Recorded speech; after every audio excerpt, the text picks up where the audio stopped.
Hubo una reunión, una sala, personas con credenciales y décadas de experiencia y toda la información disponible sobre lo que había salido mal. Y al final de esa reunión, alguien firmó un documento que decía que era aceptable poner 4 seres humanos detrás de un escudo térmico que ya había demostrado, de la manera más concreta y documentada posible, que podía fallar. Esa firma existe. El documento existe. La decisión ocurrió en el mundo real, tomada por personas reales con nombres reales, basada en un análisis real que un experto igualmente real, con credenciales igualmente reales, dijo que era insuficiente. Y el 1 de abril de 2026, 4 astronautas subieron a una cápsula llamada Integrity, con ese documento firmado entre ellos y el universo, confiando en que la firma era suficiente. Esta es la historia de esa decisión, no de la misión, de la decisión que hizo posible la misión y que, dependiendo de 8 minutos sobre el Océano Pacífico, iba a ser recordada como sabiduría institucional o como el inicio de la peor tragedia en la historia de los vuelos espaciales tripulados desde el Columbia. Todo empieza 3 años antes del lanzamiento. En diciembre de 2022, la cápsula Orion del vuelo de prueba no tripulado de Artemis 1 amerizó en el Pacífico después de regresar desde la órbita lunar. La misión había sido un éxito en todos los parámetros que los comunicados de prensa midieron. La cápsula había llegado a donde tenía que llegar, había regresado, los sistemas habían funcionado, el equipo de recuperación la sacó del agua y la llevó a tierra, y los ingenieros empezaron el proceso rutinario de inspección posvuelo que sigue a cualquier misión espacial. Y entonces encontraron algo que nadie esperaba encontrar: el escudo térmico, la estructura de 5 metros de diámetro que cubre la base de la cápsula y que es la única barrera entre una tripulación y las temperaturas de reentrada, mostraba daños en más de 100 ubicaciones de su superficie. No el tipo de daño por desgaste normal, que el proceso de ablación produce cuando el material se carboniza y erosiona de manera controlada, llevándose consigo la carga térmica. Daño diferente. Fragmentos que se habían desprendido no porque el proceso de carbonización los hubiera consumido, sino porque algo había explotado desde dentro del propio material, generando presión suficiente para romper la capa exterior y lanzar trozos de escudo hacia la estela de la cápsula en vuelo. Más de 100 ubicaciones, en el único componente de la misión que no tiene redundancia, en la única parte del sistema que, si falla, mata a todos instantáneamente y sin posibilidad de intervención de ningún tipo. Pero aquí está el problema. El escudo había fallado de una manera que las cámaras de recuperación registraron. Había fallado de una manera que los ingenieros podían fotografiar y medir y catalogar. Pero la cápsula había sobrevivido. No había tripulación a bordo que perder, pero los datos de reentrada indicaban que incluso si hubiera habido astronautas dentro, probablemente habrían llegado a casa. La palabra probablemente es una de las palabras más peligrosas en la historia de los vuelos espaciales, pero en ese momento, en ese informe inicial, probablemente era suficiente para evitar que la historia apareciera en los titulares de la manera que merecía. La NASA lanzó una investigación, 2 años de análisis, de pruebas en instalaciones de arco de plasma, de muestras enviadas a laboratorios de materiales en múltiples centros, de modelos computacionales reconstruidos y ejecutados contra los datos del fallo. Lo que encontraron al final de esos 2 años fue una explicación que era técnicamente coherente y que señalaba hacia una solución que no requería reemplazar el escudo ya instalado en la cápsula preparada para Artemis 2. La solución era cambiar la trayectoria. Y aquí es donde todo cambia. Para entender por qué esa solución era al mismo tiempo razonable y profundamente insuficiente, necesitas entender qué había causado el fallo en primer lugar. El material AFQUAT, que compone el escudo térmico de Orion, es descendiente del mismo compuesto que protegió las cápsulas Apolo en los años 60 y 70. Funcionó entonces, pero la formulación había sido modificada levemente en la versión usada en Orion, Y esa modificación afectó algo crítico que nadie había detectado en el proceso de certificación. Afectó la permeabilidad, la capacidad del material de dejar escapar los gases que genera internamente durante el calentamiento de reentrada. En el Abcoat original, esos gases ventilaban a través de la capa carbonizada exterior sin problema. En el Abcoat reformulado, bajo las condiciones específicas de la fase de rebote de la reentrada, cuando la cápsula sale brevemente de la atmósfera para disipar calor antes del descenso final, la capa exterior se enfriaba lo suficiente para volverse menos permeable. Los gases internos ya no podían escapar. La presión se acumulaba. Y cuando la cápsula volvía hasta tornía a entrar en la atmósfera para el descenso final y el calentamiento se reanudaba, toda esa presión acumulada tenía que ir a algún lado. Fue a través de la capa exterior, en forma de fragmentos de material ablativo, lanzados a la estela de la cápsula a temperaturas de miles de grados. La solución de la NASA fue modificar la trayectoria de reentrada para eliminar las condiciones de temperatura que habían creado ese problema de permeabilidad. Si la cápsula nunca experimentaba la fase de enfriamiento específica que permitía que la presión se acumulara, el mecanismo de fallo no podía activarse. El escudo podía respirar durante todo el proceso. Los fragmentos no se desprenderían. Esta solución tenía sentido. Estaba respaldada por simulaciones. Estaba respaldada por pruebas en laboratorio. Estaba respaldada por el análisis de los mejores ingenieros de materiales que la NASA podía convocar.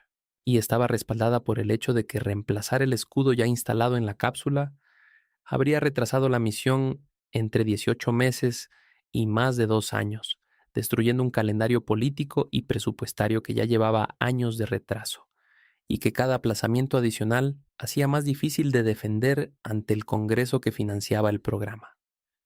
Pero se pone peor. Hubo una voz que dijo que no, una voz con credenciales que hacían imposible ignorarla, aunque resultara conveniente intentarlo.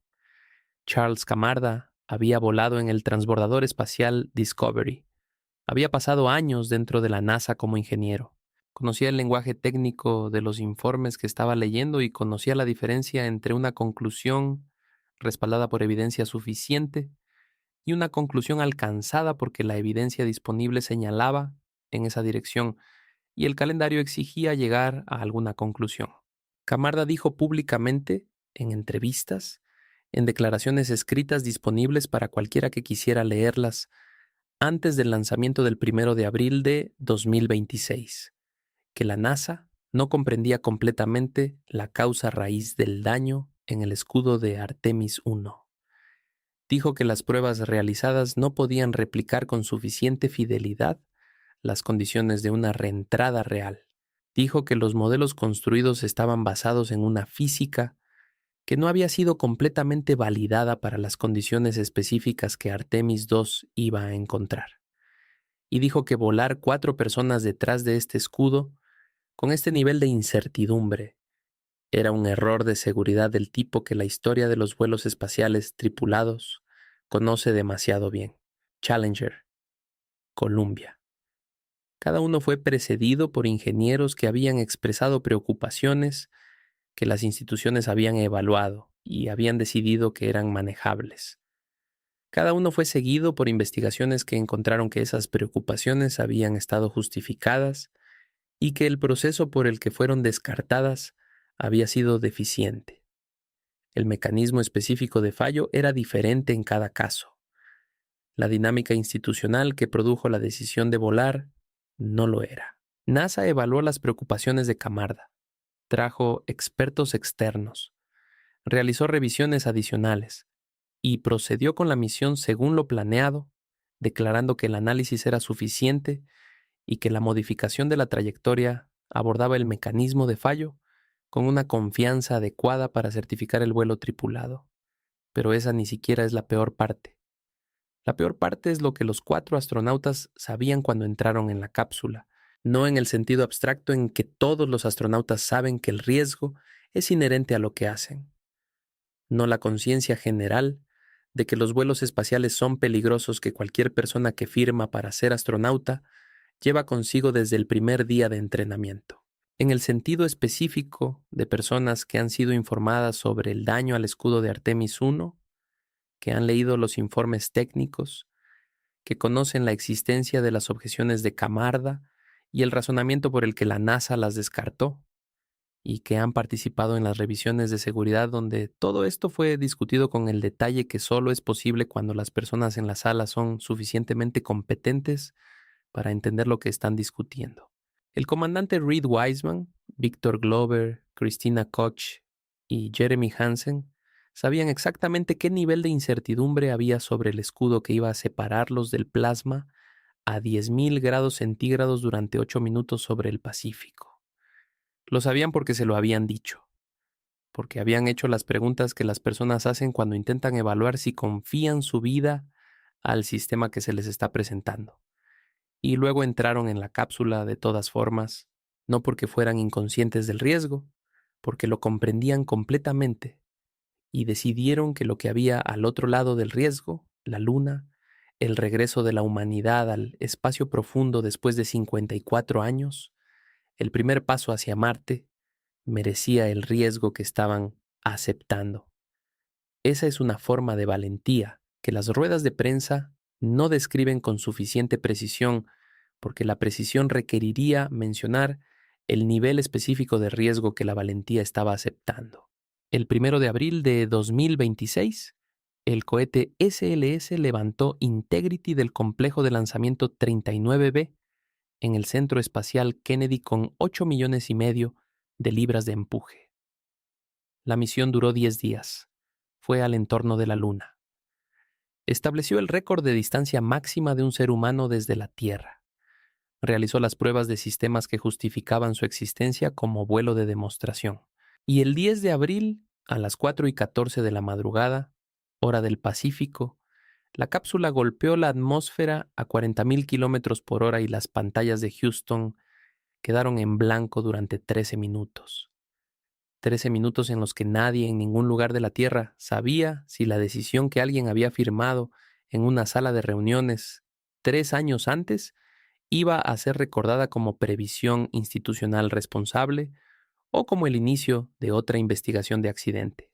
A las 4:27, las pantallas volvieron a iluminarse. El escudo había aguantado. La trayectoria modificada había funcionado. Las matemáticas habían sido correctas. Las objeciones de Camarda, en el contexto de este vuelo específico, habían resultado estar dentro del margen que la trayectoria modificada fue capaz de gestionar. 4 personas amerizaron en el Pacífico y salieron de la cápsula intactas, y el escudo fue retirado de la cápsula recuperada y enviado a los laboratorios, donde los ingenieros lo están examinando ahora mismo para determinar exactamente cómo se comportó, si el daño estaba dentro de los parámetros aceptables y si la confianza que llevó a 4 personas a la Luna y de regreso estaba completamente justificada, o si simplemente tuvo suerte de que las condiciones específicas de esta reentrada específica resultaran ser aquellas para las que la modificación de la trayectoria era suficiente. Esa distinción importa para Artemis 4, que llevará una tripulación a la superficie lunar con un escudo de nuevo diseño que la NASA ya había pedido antes de Artemis 2, porque el anterior había demostrado que podía fallar. Para Artemis 5, para cada misión lunar que siga, porque cada una de ellas requiere la misma transacción de 8 minutos, con la misma física y la misma temperatura de